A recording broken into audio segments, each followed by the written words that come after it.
Welcome back to the Deep Dive, and get ready for a session of Think Outside the Box. We have a subject today that is, well, it's profoundly human, highly relatable, and yet something we often avoid talking about. We're looking at the deep-seated regrets people have when they look back on decades of marriage. But before we jump into what is some pretty crucial foresight, we want to pause for just a moment. This deep dive is proudly presented as part of the Teacher Victoria ESL class. We are just so thrilled to be your source material, helping you gain knowledge and fluency at the same time. And our mission today is really to transform that hindsight into foresight for you, the listener. What we found was that almost everyone married for decades, and it doesn't matter if they're still married or divorced or widowed, they all share these profound regrets about what they wish they'd done differently. And what's fascinating here is how these seemingly personal failures actually reveal universal truths about relationship management. We've distilled 7 core regrets from all this research. And by recognizing these patterns, you can hopefully address them proactively in your own relationships. Okay, let's unpack this. Our first segment is all about what happens before the vows. We're calling it premarital due diligence, making sure you know what you're getting into. Exactly. So the very first regret is tied to cohabitation, living together.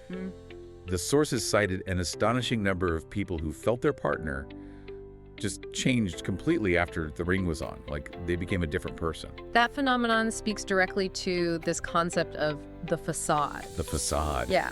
When you first start a relationship, you're on your absolute best behavior, You're courteous, you're tidy, you're always looking your best. You're presenting the perfect glossy version of yourself. Precisely. And then once you feel the relationship is secured, either by a big commitment or by marriage, You get comfortable. you get comfortable and you let that demanding facade just drop.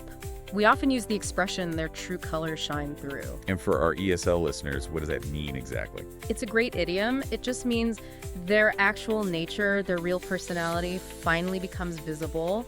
And this is where, the messy habits or the laziness they hid before suddenly become routine. So how long does it take for that to happen? Did the sources say anything about a time frame? They did. Relationship experts seem to agree that a few years of living together is usually the minimum amount of time. A few years, wow. Yeah, you need that time to see someone under stress, when they're sick, when they're just relaxing and not performing for you. It's why being friends first is so important. Friendship is less about performance and more about seeing the real person. That makes so much sense. Okay, let's move on to regret number 4, which is in the same vein. People regret not meeting their spouse's family much, much sooner. This is a huge area of overlooked due diligence. Some people waited until the engagement party or even the wedding day. The wedding day. I know. And they discover, way too late, what type of family they're marrying into. And that can have really deep consequences. And it's not just about, clashing with the in-laws, right? There are bigger things at stake. Much bigger. The sources point to critical health implications. You miss the chance to learn about potential inheritable diseases that might run in the family. And you have a right to know what you're signing up for yourself and for any future kids. Absolutely. So this brings up a major red flag. A partner who refuses to let you meet their family. That's a huge warning sign. It's highly suspicious. I mean, yes, the source acknowledges some people are avoiding abusive pasts, and that's valid. But often, a partner keeps you isolated to control the narrative. So you can't talk to anyone who might contradict their story about who they are. Exactly. Isolation is so often the first step toward control. Okay, our second segment is about self-protection within the marriage. Sort of like building personal armor. And this starts with boundaries, which brings us to regret number 2. The cost of silence. Yeah. People wishing they hadn't stayed quiet just to avoid a fight. This is one of the most common paths to long-term misery. It's so much easier to set a boundary when an issue first appears than it is to create one after that behavior has gone on for years. Because once it's a regular habit, The other person gets comfortable with the way things are, the status quo, and when you finally speak up, they get defensive. They feel like you're attacking them personally. the sources put it so well. If you stay quiet for years to keep the peace, you've basically trained your partner that this behavior is okay. You've set a precedent, and now your completely valid request for change feels like a betrayal to them. And what's really devastating is that the person who suffered in silence for years finally speaks up with all this bottled up emotion. So their reasonable request sounds like an unreasonable attack. Exactly. The force of their stored up anger makes them look like the villain just because they waited too long. The key is setting and defending that boundary early. And this boundary setting has to extend to family, which is Regret number 5. Tolerating behaviors from in-laws that you absolutely loathe. Ah, the classic in-law intrusion. What were some of the examples? Oh, they're painfully relatable. A mother-in-law letting herself in with the spare key, constant unsolicited advice on your health, your housekeeping. Or how you're raising your kids. Heaven forbid, yes. There was even an anecdote about a spouse coming home to find their mother rearranging their spice rack and criticizing the quality of their paprika. Wow. That is such a specific and powerful image. Yeah. And that kind of thing, if you let it go, it just eats away at the marriage. It does, because it comes down to the core of the marriage itself. A married couple has to be a united team. They have to present a common front against intrusive parents. And if one person stays silent, The behavior continues, and the resentment just builds and builds against the spouse who isn't standing up for the team. okay, now let's tackle one of the most painful and, I guess, pragmatic regrets. Money. Regret number 3. Keeping finances separate. People wishing they'd done it, even while being totally committed. This is absolutely critical, and the source material gives some really clear, actionable advice here. Which is what? The goal is teamwork, but for security, some things have to stay separate. The advice is to have one joint account, but only for shared fixed expenses. Like the mortgage, utilities, groceries. Exactly, and that joint account should be funded automatically from each partner's separate personal account. So the bills are always paid, but you both still have your own money. Your own financial autonomy. And crucially, you each maintain a separate personal account for your nest egg or your emergency fund.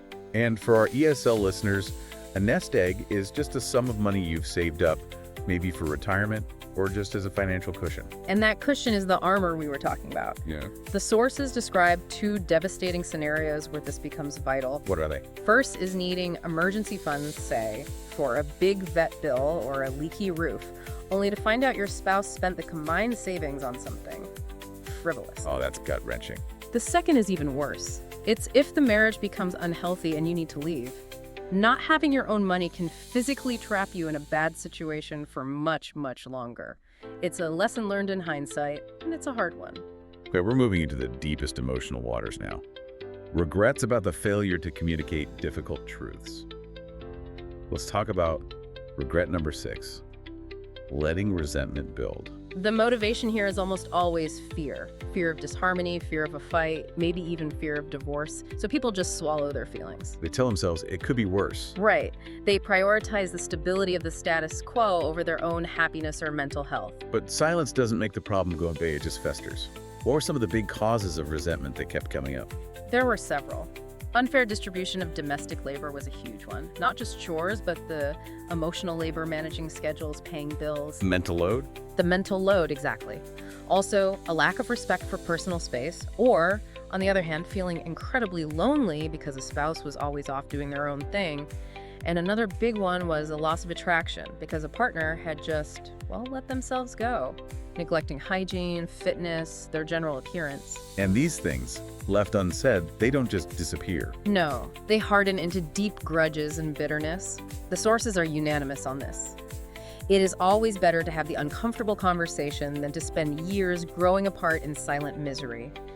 Resolving conflict is an act of love. Which leads us right into regret number 7, and this was cited as the most common regret of all. It's a tough one. Knowing you married the wrong person, or were fundamentally incompatible and should have ended things much earlier. Countless people said they knew very early on that it was a bad fit, but they kept trying to make it work anyway. Why? Social pressure?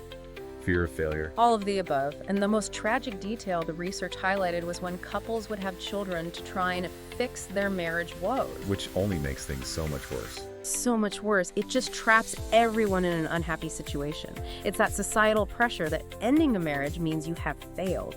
And so people choose the stability of an unhappy marriage over what they see as the failure of divorce. And that is such an unhealthy perspective. A marriage ending does not automatically mean it failed. That whole mindset is so damaging. How so? Well, it implies that for something to be valid, it has to last forever.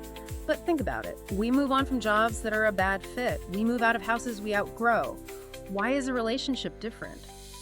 Staying with the wrong person for decades isn't a badge of honor if it cost you your happiness. The focus should be on health and suitability, not just longevity. Exactly, not at all costs. So if we synthesize all 7 of these regrets, the core message from everyone who's been through it is the need to approach your relationship with clear eyes. So many people live in a state of denial about their partner or about their own needs. And that clarity, it only comes into focus in painful hindsight. So what's the actionable step? What can you do right now? You have to look at your partnership today with loving compassion, but also with radical honesty. Address the issue sooner. The sooner you set that boundary or discuss that resentment or just acknowledge that incompatibility, the faster you can move toward a healthier future. Whether that's together or apart. Whether that's together or apart. That's powerful. And it leaves me with a final thought for you, the listener, to mull over.